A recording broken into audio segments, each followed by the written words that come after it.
Why do so many smart people stay broke? Not average people, smart people. Doctors making six figures, engineers with high IQs, lawyers earning more than most families. Somehow they're still living paycheck to paycheck. And the reason has nothing to do with intelligence. In fact, the smarter you are, the easier it can be to fall into the trap that's keeping millions of people broke. A trap your own brain was designed to fall for. Imagine getting a raise tomorrow. An extra $500 every month. What would you do with it? Most people say they'd save it, invest it, build wealth. But that's almost never what happens. Instead, they upgrade.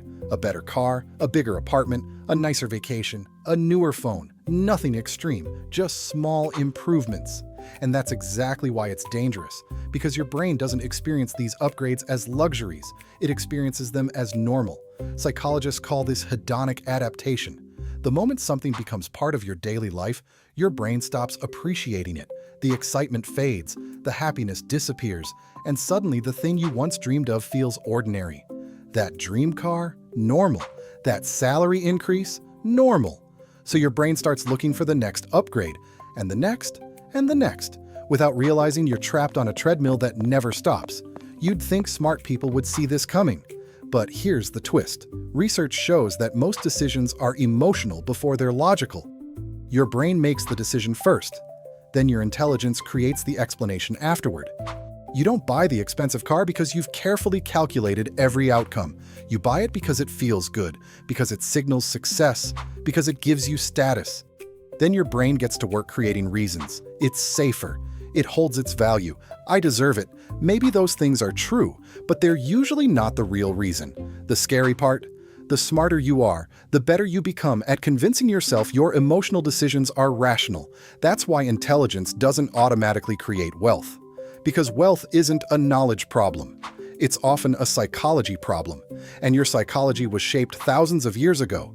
Back then, status mattered for survival. Higher status meant more resources. Your brain still runs on that same ancient software. The only difference is that today status comes disguised as spending. The luxury watch, the designer bag, the expensive car, the giant house. Every purchase sends a message. Look how successful I am. And every compliment, reaction, and bit of attention releases dopamine inside your brain. For a moment, it feels amazing. Then the feeling fades, and the cycle starts again. There's another reason smart people stay broke: comparison. Imagine earning $50,000 a year. Around poorer people, you feel rich. Around richer people, you feel poor. Same income, different perception. Because your brain doesn't measure success in absolute terms. It measures success relative to other people. And today, you're no longer comparing yourself to your neighbors. You're comparing yourself to the entire world. Every day you're exposed to influencers, celebrities, and entrepreneurs showing off luxury lifestyles online. After a while, your brain starts treating these things as normal. And the moment your definition of normal changes, your spending often follows. No matter how much you earn, someone earns more. No matter how successful you become, someone else looks more successful. And here's the dangerous part. Your brain never sees the debt behind the highlight reel. It only sees the highlight reel. And when you compare your real life to someone else's highlight, you'll always lose. That's why comparison may be one of the most expensive habits on earth. Not because it directly costs money, but because it quietly convinces you to spend money proving something that doesn't need to be proven. Here's what's really fascinating. The people who look rich are often not rich at all. And the people who become wealthy often don't look wealthy. Because real wealth is invisible. Nobody sees your investments. Nobody sees your portfolio quietly growing in the background. People only see what you spend. And that's where the trap begins.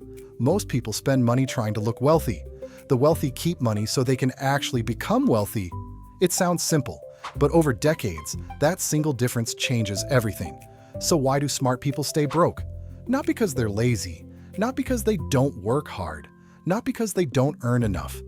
They stay broke because they underestimate the most powerful force in personal finance: their own brain. The biggest financial mistake isn't being bad at math. It's believing you're immune to psychology. Sometimes they're the people who think they're too smart to fall for them. And once you understand that, you stop playing the game of looking rich and start building real wealth.